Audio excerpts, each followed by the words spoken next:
सुप्रभात प्यारे बच्चों। प्लस वन कक्षा का जो हमारा टॉपिक चला हुआ है संविधान क्यों और कैसे। कल हमने इस कड़ी में पढ़ा था कि संविधान की कार्यविधि, संविधान सभा की कामकाज की शैली, इन बातों पर चर्चा की थी। उसी कड़ी में आगे आज हम बढ़ते हुए जो नेक्स्ट हमारा टॉपिक है वो है राष्ट्रीय आंदोलन की विरासत। इसके बारे में चर्चा करेंगे, तो ध्यानपूर्वक सुने। लेकिन राष्ट्रीय आंदोलन की विरासत, लेकिन कोई भी संविधान केवल अपने संविधान सभा के बूते नहीं बनता। भारत की संविधान सभा इतनी विविधतापूर्ण थी कि वह सामान्य ढंग से काम नहीं कर सकती थी, और यदि उसके पीछे उन सिद्धांतों पर आम सहमति न होती जिसे संविधान में रखा जाना था, तो इन सिद्धांतों पर स्वतंत्रता आंदोलन के दौरान सहमति बनी। इस तरह से संविधान सभा केवल उन सिद्धांतों को मूर्त रूप और आकार दे रही थी जो उसने राष्ट्रीय आंदोलन से विरासत में प्राप्त किए थे। राष्ट्रीय आंदोलन का मतलब था जो हमारे स्वाधीनता संग्राम में नेता थे या जो कांग्रेस पार्टी थी, उनको की जो चीज़ें हमें उनसे मिली थी। संविधान लागू होने के कई दशक पूर्व से ही राष्ट्रीय आंदोलन में उन प्रश्नों पर चर्चा हुई थी जो संविधान बनाने के लिए प्रासंगिक थे, जैसे भारत सरकार का स्वरूप और संरचना कैसी होनी चाहिए, हमें किन मूल्यों पर समर्थन करना चाहिए, इन असमानताओं को दूर किया जाना चाहिए आदि। उन बहसों को प्राप्त निष्कर्षों को ही संविधान के अंतिम रूप प्रदान किया गया। राष्ट्रीय आंदोलन जिन सिद्धांतों को संविधान सभा में लाया गया, उनका सर्वोत्तम सारांश हमें नेहरू द्वारा 1946 में प्रस्तुत उद्देश्य प्रस्ताव में मिलता है। इस प्रस्ताव में संविधान के उद्देश्यों को परिभाषित किया गया था। इस प्रस्ताव में संविधान की सभी आकांक्षाओं और मूल्यों को समाहित किया गया। पिछले भाग में जिसे संविधान के मौलिक प्रावधान कहा गया था, वह वास्तव में उद्देश्य प्रस्ताव से समाहित मूल्यों में प्रेरित और उनका सारांश है। इसी प्रस्ताव के आधार पर हमें संविधान में समानता, स्वतंत्रता, लोकतंत्र, संप्रभुता, सार्वजनीय पहचान जैसी बुनियादी प्रतिबद्धताओं को संस्थागत स्वरूप दिया गया। यानी ये हमारे संविधान की पहचान थी। अतः हमारा संविधान केवल नियमों और प्रक्रियाओं की भूल भुलैया नहीं, बल्कि यह एक ऐसी सरकार बनाने की नैतिक प्रतिबद्धता है जो राष्ट्रीय आंदोलन में लोगों को दिए गए आश्वासन को पूरा करेगी। यानी हमारा संविधान ऐसा होगा कि ये सारी चीज़ें पूरी करेंगी। संस्थागत व्यवस्थाएं क्या थी, इनके बारे में संविधान को प्रभावी बनाने का तीसरा कारक यह है कि सरकार को सभी संस्थाओं को संतुलित ढंग से व्यवस्थित किया जाए। मूल सिद्धांत यह रखा गया कि सरकार लोकतांत्रिक रहे। लोकतांत्रिक का मतलब लोगों द्वारा चुनी जाए, जन कल्याण के प्रतिबद्ध हो। संविधान सभा के शासन में विभिन्न अंगों की यानी 3 अंग, विधायिका जो कानूनों को निर्माण करेगी, कार्यपालिका जो लागू करेगी, और न्यायपालिका जो उनको समुचित ढंग से आगे चलाने का काम करेगी, में के बीच संतुलित स्थापित करने के लिए बहुत से विचार मंथन किए। संविधान सभा के संसदीय शासन व्यवस्था का संघात्मक ढांचा जो इस प्रकार से कि हमारे संविधान के जो प्रस्ताव के मुख्य बिंदु हैं वो इस प्रकार हैं, जिन पर बेहद परीक्षा की दृष्टि से इम्पोर्टेंट है, इनको ध्यान से पढ़ें लिखें। भारत एक स्वतंत्र संप्रभु गणराज्य है। हम सभी जानते हैं कि संविधान में की प्रस्तावना में ये चीज़ें बताई गई हैं। भारत ब्रिटेन के अधिकार में आने वाले भारतीय क्षेत्रों, देशी रियासतों के बाहर ऐसे क्षेत्र जो हमारे संघ का अंग बनाना चाहते हैं का एक संघ होगा। संघ की इकाइयों की स्वायत्ता होगी, उन सभी शक्तियों का प्रयोग और कार्यों की संपादन करेगा, और संघीय सरकार को को नहीं दी गई हैं। संप्रभु तो स्वतंत्र भारत, इसमें संविधान की समस्त शक्तियों और सत्ता का स्रोत जनता है।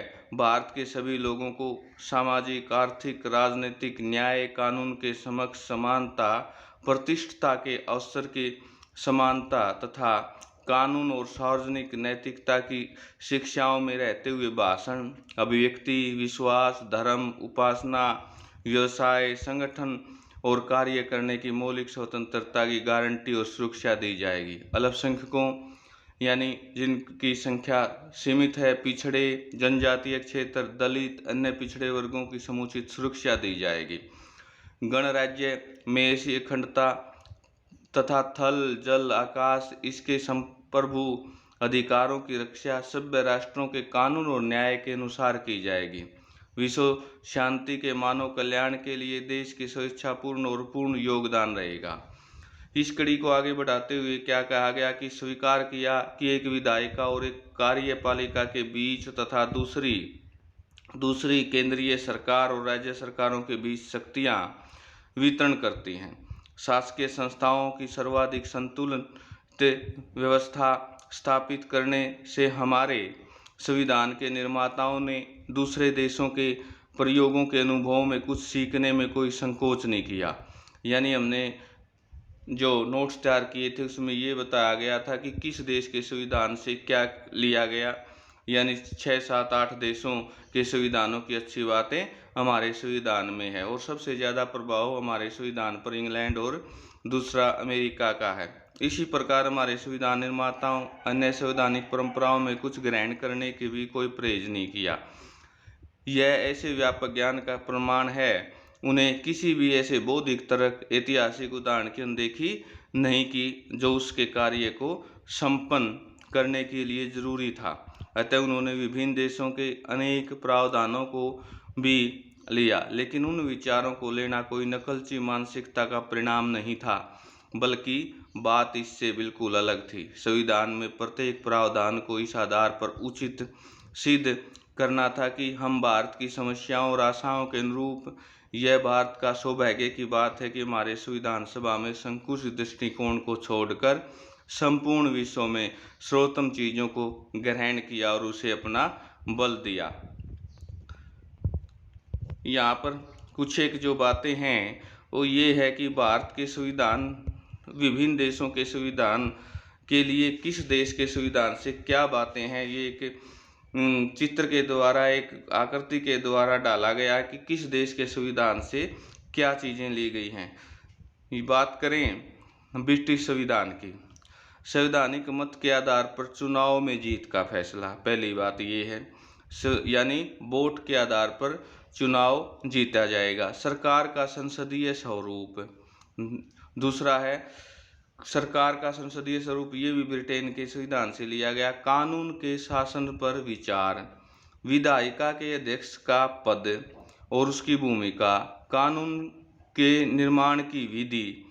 आयरलैंड के संविधान से क्या बातें ली गई हैं, राज्य के नीति निर्देशक सिद्धांत तत्व जो हैं। फ्रांस के संविधान से स्वतंत्रता, समानता और बंधुत्व का सिद्धांत। कनाडा के संविधान से लिया गया एक अर्ध संघात्मक सरकार का स्वरूप, सशक्त केंद्रीय सरकार वाली संघात्मक व्यवस्था, अवशिष्ट शक्तियों का सिद्धांत। अमेरिका के संविधान से मौलिक अधिकारों की सूची, न्यायिक पुनरावलोकन की शक्ति और न्यायपालिका की स्वतंत्रता। निष्कर्ष, यह संविधान निर्माताओं की बुद्धिमत्ता, दूरदृष्टि का प्रमाण है कि देश का एक ऐसा संविधान दे सके जिसे जनता द्वारा मान्य आधारभूत मूल्यों, सर्वोच्चाकांक्षाओं को स्थान दिया था। यही कारण है कि जिसकी वजह से इतनी जटिलता से बनाया गया संविधान न केवल अस्तित्व है बल्कि एक जीवंत सच्चाई भी है। जबकि दुनिया के अन्य अनेक संविधान कागजी पोथों में दबकर रह गए, भारत का संविधान एक विश्लेषण दस्तावेज है। अनेक देशों के, खासतौर से दक्षिण अफ्रीका के लिए एक प्रतिमान हो गया है। 3 वर्ष तक संविधान बनाने की प्रक्रिया का मुख्य उद्देश्य यह रहा कि एक देश संतुलित संविधान बनाया जाए जिसे संविधान द्वारा निर्मित संस्थाएं अस्त व्यस्त काम चलाऊ व्यवस्थाएं मात्र न हो, बल्कि लोगों की आकांक्षाओं को एक लंबे समय तक संजोए रख सके। आप पुस्तक के शेष भाग में इन व्यवस्थाओं के बारे में पढ़ेंगे, यानी आगे भी हम इसके बारे में जानकारी हासिल करेंगे। अब जो काम बनता है आपका होमवर्क के लिए या परीक्षा की दृष्टि के लिए, हमने इस लेसन से रिलेटेड बहुत सारे नोट्स तैयार पहले भी किए हैं। अब ये एनसीईआरटी के जो क्वेश्चन हैं, आप सभी अपनी नोटबुक में अच्छे से राइट करेंगे। इनमें कुछ एक क्वेश्चन देखिए ऑप्शनल है, इनमें कौन सा संविधान कार्य नहीं है, इनमें से कौन सा संविधान का कार्य नहीं है। ये ऑप्शन है, निम्नलिखित में से कौन सा कथन इस बात के लिए बेहतर दलील है कि संविधान की प्राथमिकता संसद से ज्यादा है। तीसरा है, बताइए कि संविधान के बारे में निम्नलिखित कथन गलत है कि सही है। चौथा है, भारतीय संविधान के निर्माण में लिखित अनुमान सही है या नहीं है। पांचवा, संविधान के बारे में निष्कर्ष पुष्टि के 2 उदाहरण। छठा है, किसी देश के लिए संविधान की शक्तियों की जिम्मेदार का साफ साफ निर्धारण क्यों जरूरी है। और ये सातवां, शासकों की सीमा निर्धारण के लिए क्यों जरूरी है। क्या कोई ऐसा संविधान हो सकता है जो नागरिकों को अधिकार न दे। जापान नेक्स्ट है, जब जापान का संविधान बना तो दूसरे विश्व युद्ध से पराजित होने के बाद जापान अमेरिका की सेना के कब्जे में था और जापान के संविधान में ऐसा प्रावधान होना असंभव था जो बातें अमेरिका की सेना को पसंद न हो। क्या आपको लगता है संविधान में इस तरह से आपकी कोई कठिनाई है। भारत के संविधान बनाने के अनुभव किस तरह के थे। तो ये सारे के सारे जो एनसीईआरटी के क्वेश्चन हैं, ये 10 क्वेश्चन हैं। तो आप इन 10 के 10 क्वेश्चनों में को नोटबुक में लिखेंगे और इनको याद करेंगे। परीक्षा की दृष्टि से अति महत्वपूर्ण हैं और जो हमने इससे पहले नोट्स तैयार किए थे उनको भी आप याद करने का प्रयास करें, वो भी बेहद इम्पोर्टेंट है।